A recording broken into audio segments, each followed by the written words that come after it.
Couple reminders on my side: phones vibrate or turn them off now. You don't want to be that person who's ringing right now, just like that. So make sure your phones are off. The way we'll handle this today is we'll open with remarks. John Collins will open. Then we'll throw it over to Mathieu Darche.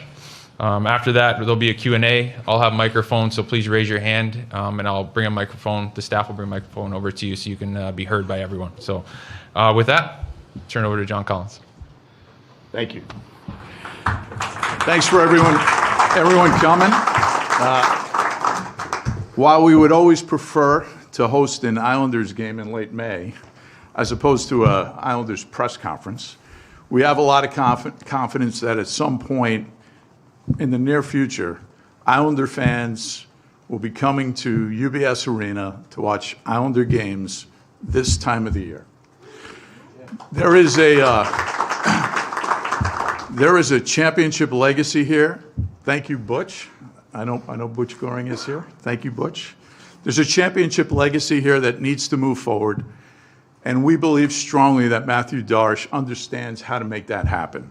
He has been an important part of Stanley Cup success in Tampa Bay, and we see him as a team builder with a bright future for us. We're really looking forward to getting started on building something special here. Welcome, Mathieu. The stage is yours. Thank you, John. Well, good morning, everyone. I'm actually very honored and humbled to be named General Manager and Executive Vice President of the New York Islanders. I grew up in Montreal. I'm born in '76. My first memories of watching hockey is the Islanders winning every Stanley Cup, pretty much. And I missed the Montreal winning every Stanley Cup. So that's my first memory. And obviously being from Montreal, Mike Bossy was always an idol of any kid playing hockey in Quebec. He could score from anywhere. And so that's my first memory. And even in this market, the fans are unbelievable. Like I remember... And every time I talk to John, I said, not that I want to rub it in, but in 20 and 21, I still remember that Game 6 at the Coliseum when Anthony Beauvillier scored in overtime, how loud that building was. Never mind all the beers being thrown on the ice everywhere. So it's an unbelievable fan base. I'm really, really excited. So I'd like to thank Scott Malkin, John Adeki, John Collins, the rest of the ownership group for their trust in me, welcoming me, my wife, my boys, Sam and Ben, to the Long Island area where, you've entrusted me with the hockey operations of this franchise. It's not something I take lightly.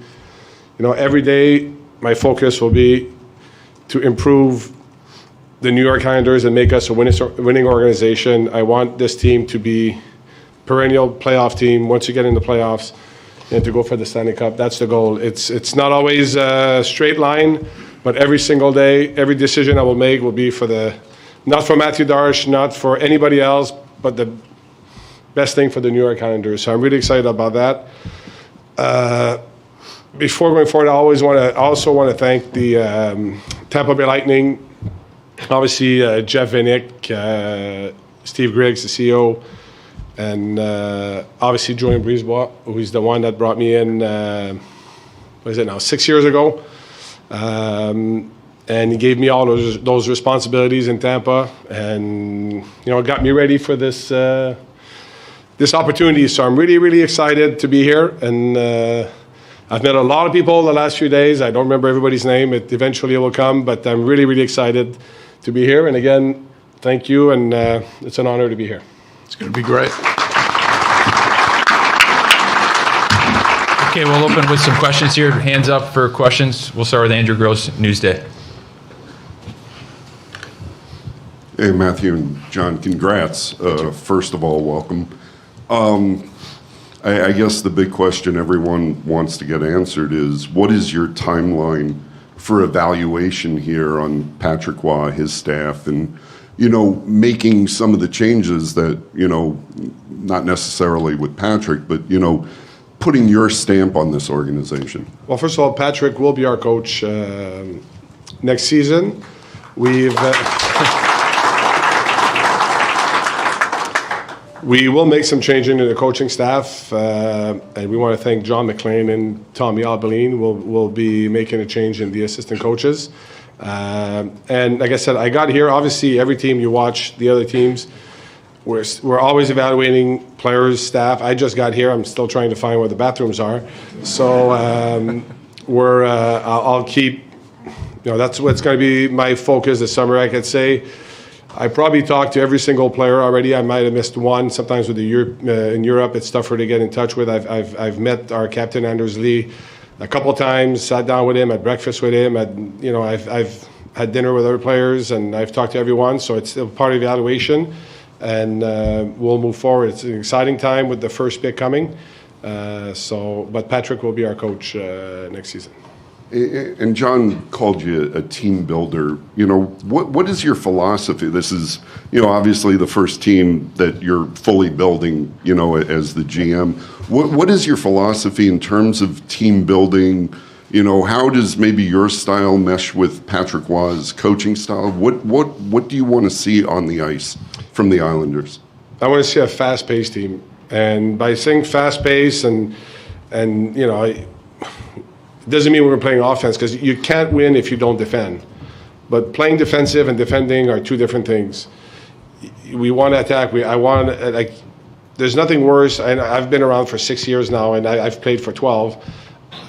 A team that comes at you all the time, and that's what I want. I mean, there's a lot of good players on this team. That core here has had success the last little while. It was a tougher year last year, but you still have to defend. It doesn't mean don't take this as I want to play with pace that we don't care about defense, because if you don't defend, even when the Lightning won the 2 cups, everybody thinks that it was all offense. No, the team defended better than everybody else. That's why the team won, and that's the same thing. But it doesn't mean that you weren't scoring goals. So that's what I want. And over time, we're always going to build a team towards that. But you need everything, right? It's a recipe. You need everything to build a good team. You need all aspects of it, but that's fast and high pace, intensity, compete. That's how you win in the NHL. Ethan Sears, New York Post. Matthew, congrats and good to meet you. How close do you feel this roster is to being a perennial playoff team and being what you just described? Well, I think this team last year, because of various factors, I think this team could have been a playoff team. Probably should have been a playoff team. Do we have work to do to improve it? Of course we do. This summer, that's going to be my focus. I mean, obviously the focus right now is on the draft coming up, but we want to improve the team. Does it happen overnight? No.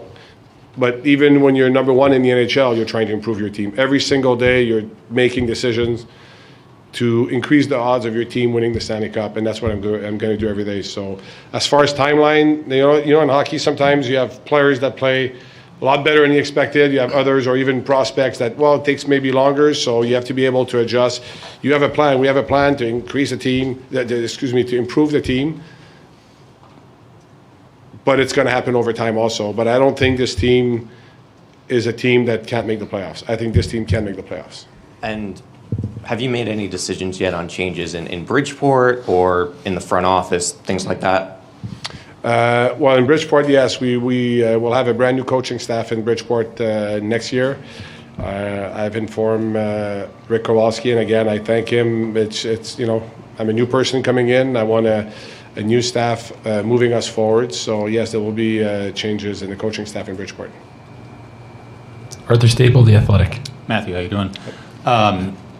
As far as your front office goes, this was kind of a longer process, so I'm sure you've had some time to evaluate who you might want to bring in or figure out what you want to do. What's your timeline on that to kind of evaluate that aspect of it? Well, like I said, I'm still trying to meet everyone.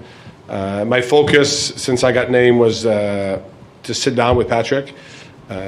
We might be both French Canadian, but first time I ever got Patrick's number was last Friday. So obviously I knew he was. I think I knew he knew who I was. But so that was my focus, and my focus honestly was connecting with every player.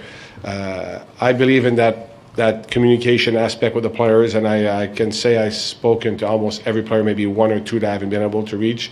So that was my focus right now. Do I have ideas? Yes. There's people here I know. There's a lot Lou left a lot of good people too, so it's not like if it's I have to change everything. There's a lot of strong people in the organization, but I'm going to evaluate as we go.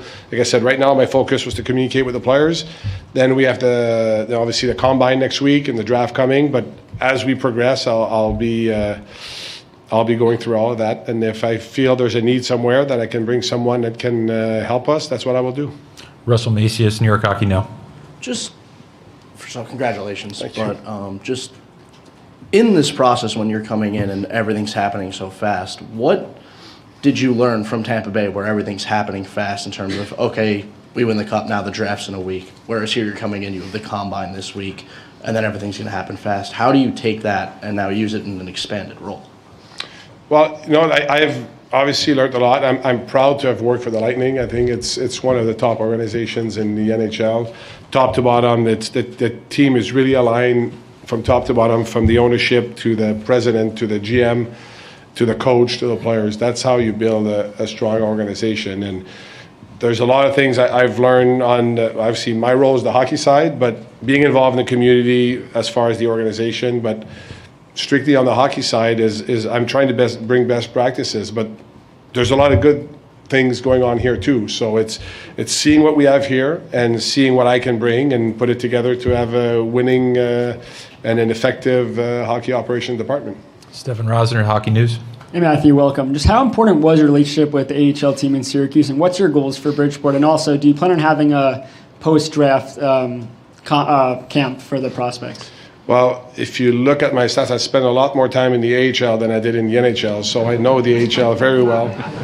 I believe in developing in the winning environment. It doesn't mean you're going to win every year, because the AHL is one of the toughest places to coach, because you have your injuries, you have the NHL injuries.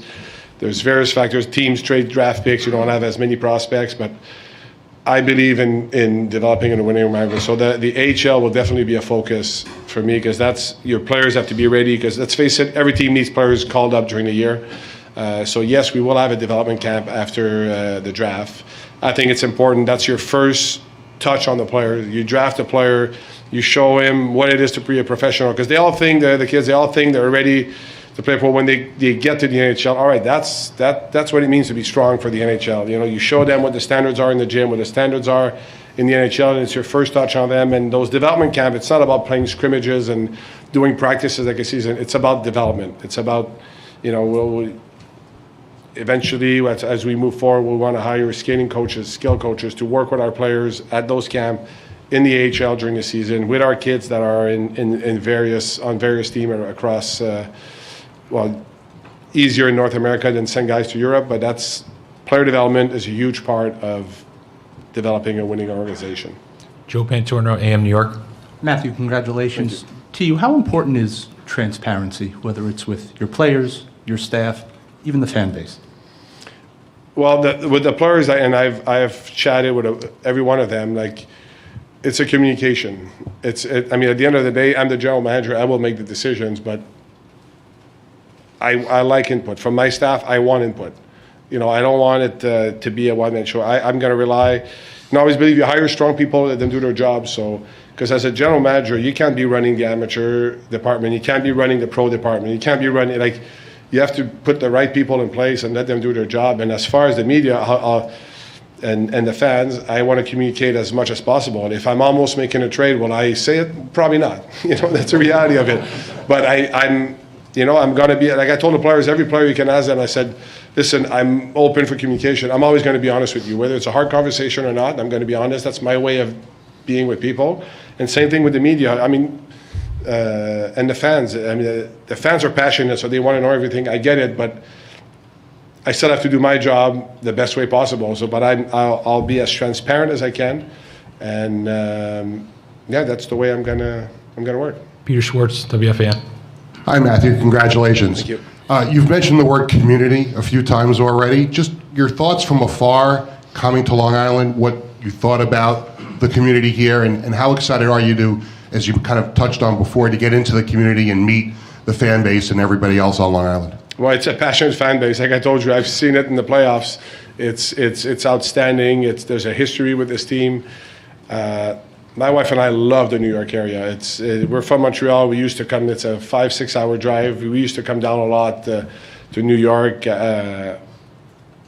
I'm looking forward to moving on Long Island. My wife's already on house hunting, and we're already our house is already up for sale in Tampa. So we're excited. We want to get involved in the community. And when I spoke with John and everything, if there's things with, the community outreach with the team, like both my wife and I, my family, will be involved. Kevin Martin, News 12. Matthew, you come from a franchise that has had sustained success in this league. What things that you were a part of in Tampa, that worked in Tampa, need to come here? It's I think everybody being aligned, to be honest with you, everybody on the same page, and I like the style of play that we play. It's at one point you have to play the style of play that the players you have, but I want to play fast. I want to defend well. I want us to develop well. I want us to have success in the AHL. It's when I say it's vertically integrated, that's what it is, because you can't just have a good NHL team and I don't care about the AHL. Like that's your pipeline. You have to move forward. Player development. That's where I think the Tampa Bay Lightning's done an unbelievable job. If you look over the years, like I think last year Tampa had in the top two lines not one first-round pick. So yes, you like first-round picks, especially, I won't lie, I like the first overall.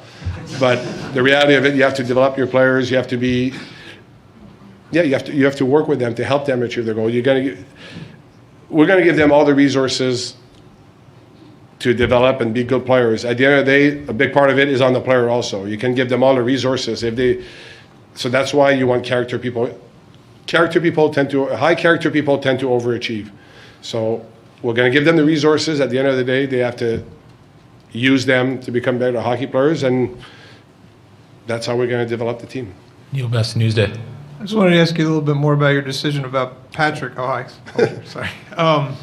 Was it a no-brainer? Was it something you had to hear from him first? I mean, that was your first major decision. Why did you decide to keep him? And what went into that? You did say, the team probably should have been a playoff team last year.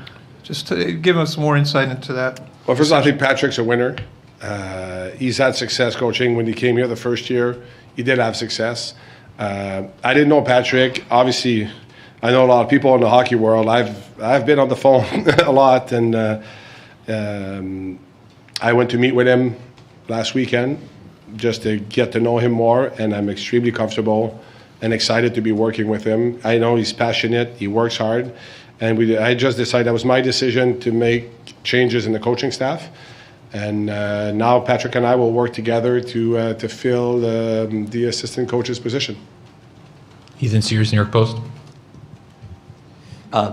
Matthew, are there any restrictions on you as far as being at the draft table or anything like that, just having been in, I assume, Tampa scouting meetings? No, there's not, because when this process started, they've locked me out pretty quick. So, and Tampa doesn't have a first-round pick too. So, no, honestly, I couldn't say anything better from Julien Brisebois. How supportive he's been through all this. Even the last few years, he's been outstanding. When I called him to tell him. I was almost emotional. When someone says almost emotional, that means they were.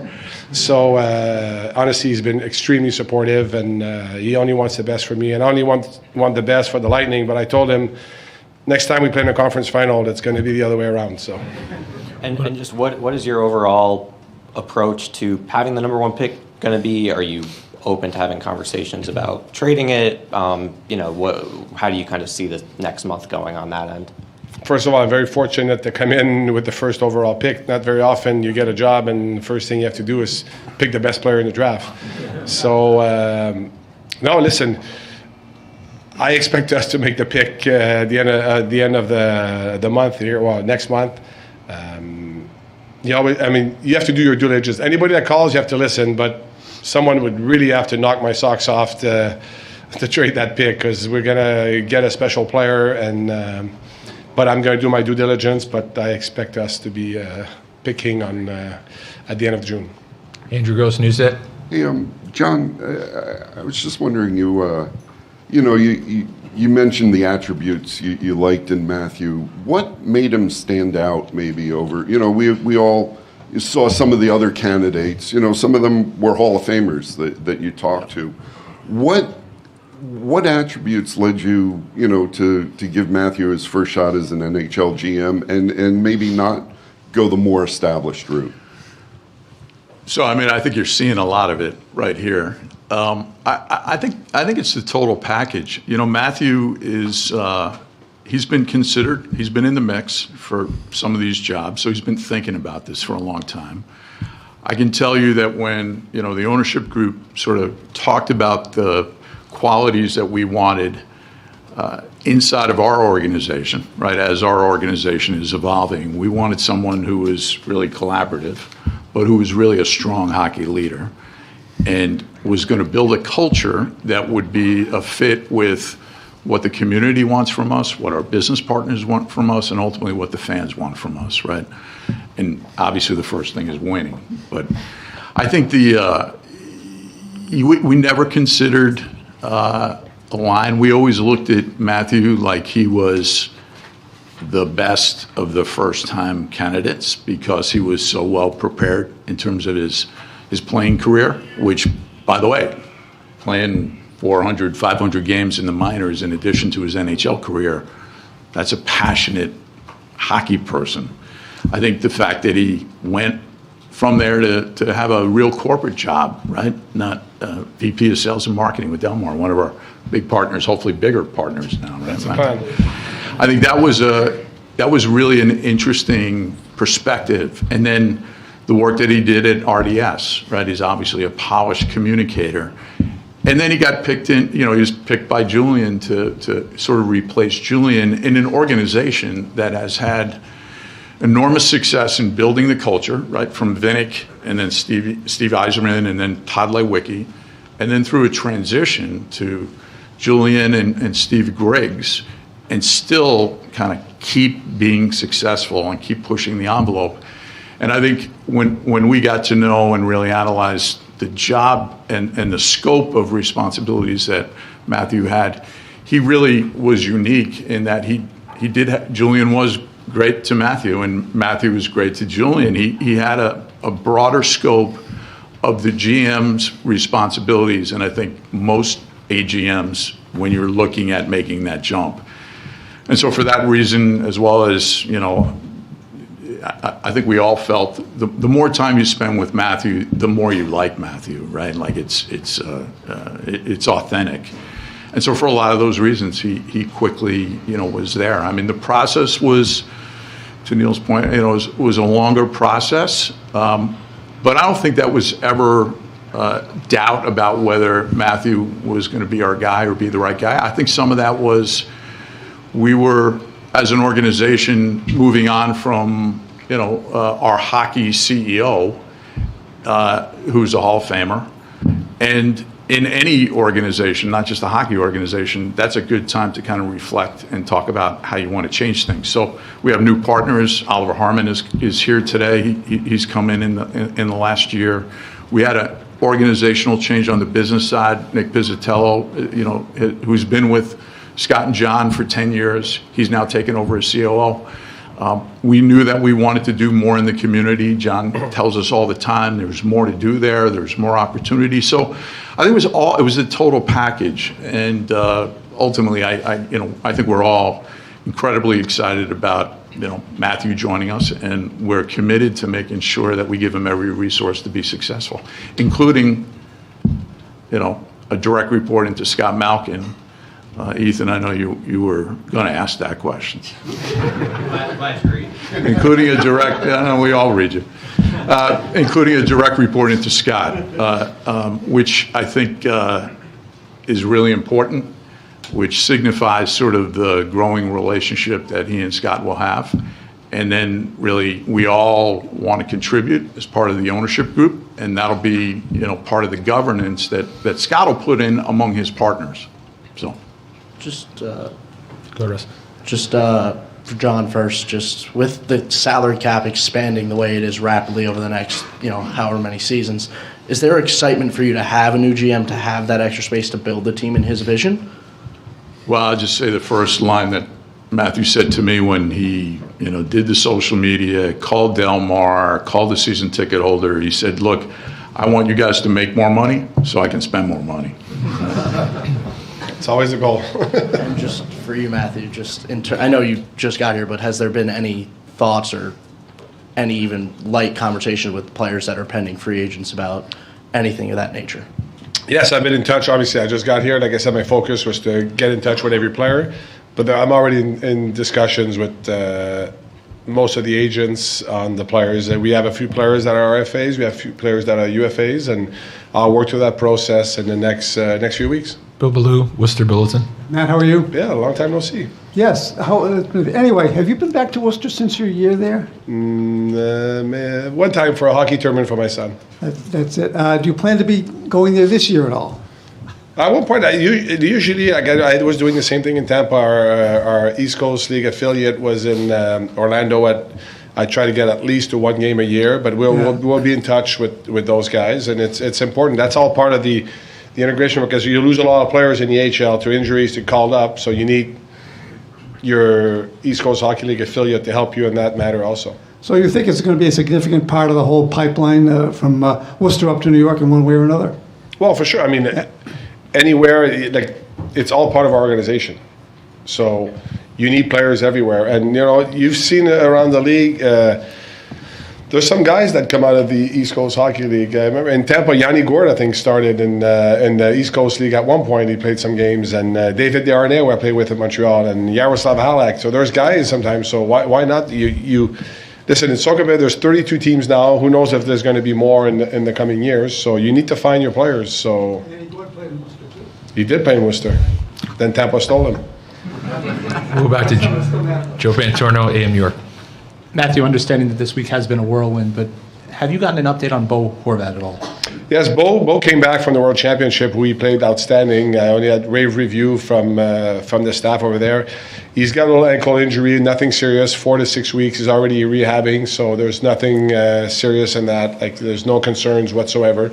So, is it a type of thing that maybe in the playoffs he would have tried? Because I think Bo, you have to tell him you're not playing, because he's not going to try and say, I'm hurt. He probably is going to try to play through everything. But no, we have no concerns with Bo's injury. Alan Creda, AP. Matthew, welcome to Long Island. You mentioned growing up in Montreal, of course, the legacy of the Canadians, cup after cup after cup.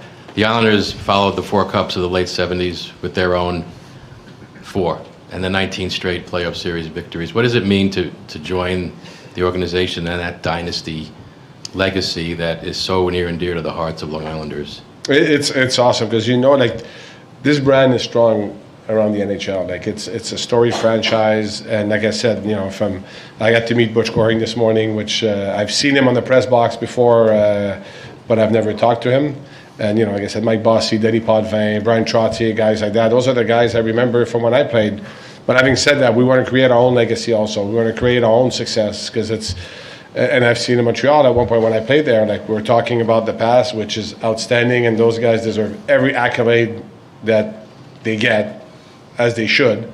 But we want to create our own success moving forward.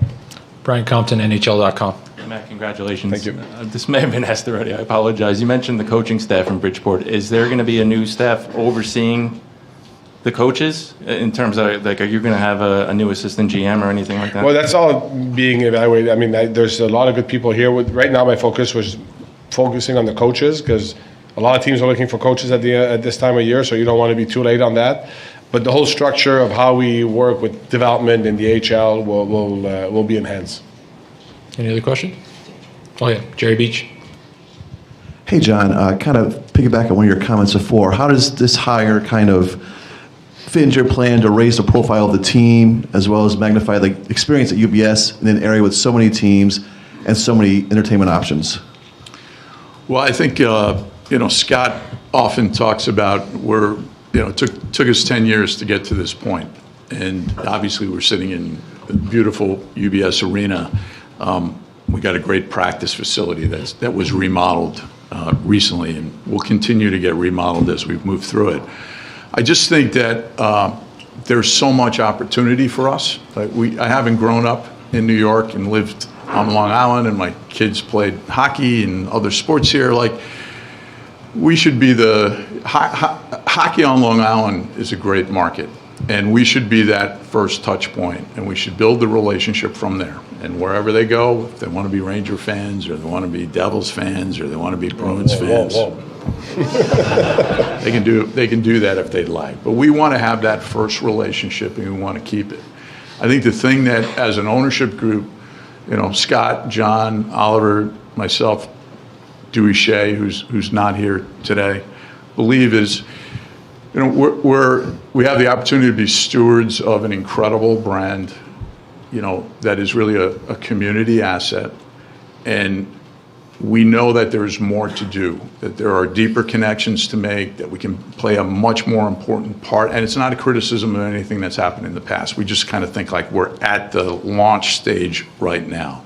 So that's what we want to do. And I think Matthew, as the hockey leader, look, the whole relationship, the emotional connection between the fan base and hockey that's the essence of the brand. That's what it's all about.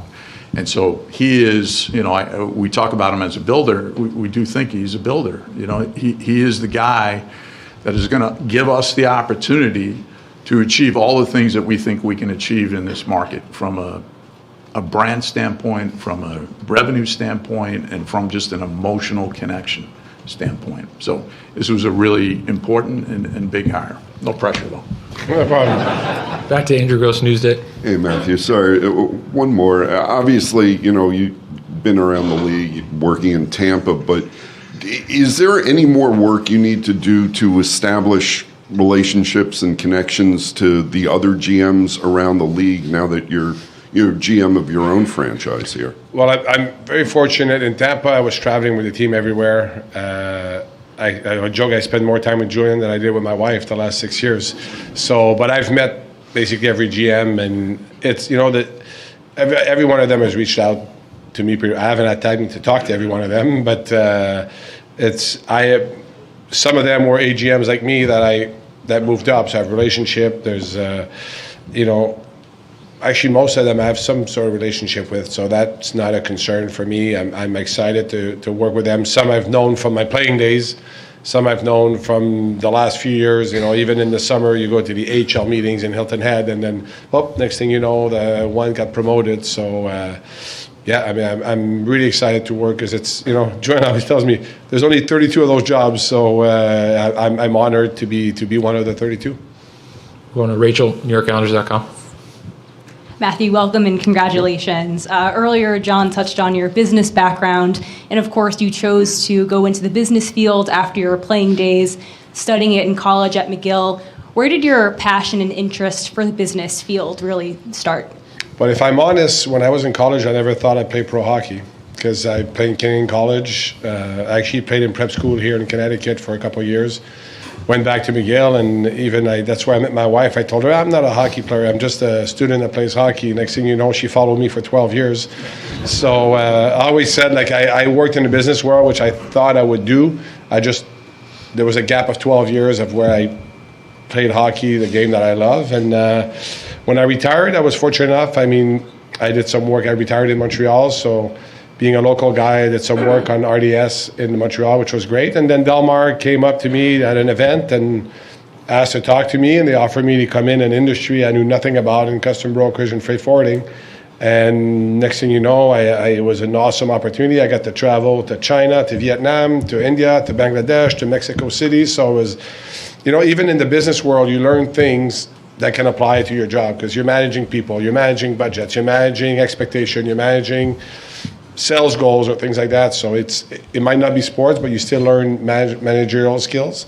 So like I said, every kid in Montreal wants to play hockey, but at one point your kid in college is not necessarily a pipeline for the NHL. I had a great year, and I felt I moved to the business world after because that's what I thought I would do after, and I always wanted to be in the business of sports, and then here I am today.